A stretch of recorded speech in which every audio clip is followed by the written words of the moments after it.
Bismillahirrahmanirrahim.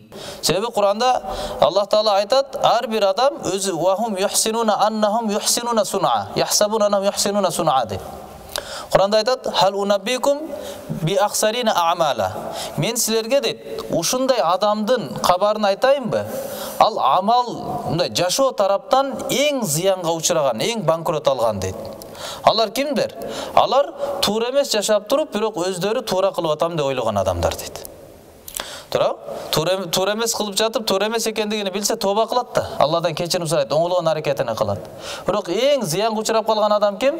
Мен туура жашап атам деп отуруп эле анан кыяматка барганда жашоосу туура эмес чыгып калган адамдар экен да.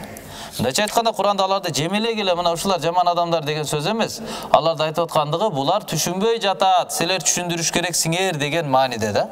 Алар ошо билбес дегенде. Мисалы бир адам ойго алдында бир тууганы уктап атат.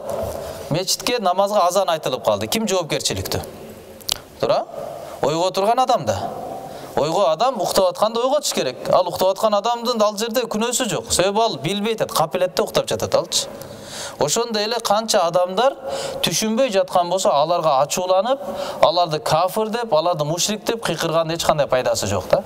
Балки Мухаммад пайгамбарыбыз саллаллаху алейхи вассаламдын бул мусулмандарды, бул умметти тарбият кылганы, адамдар канча күнөөдө жүрсө, туура эмес жашоодо жүрсө, ошончолук аларга болгон дагы мээрим, аларга болгон дагы сүйүү, аларга болгон дагы ички дүйнөдөгү күйүт адамдыкка күчөйүш керек да.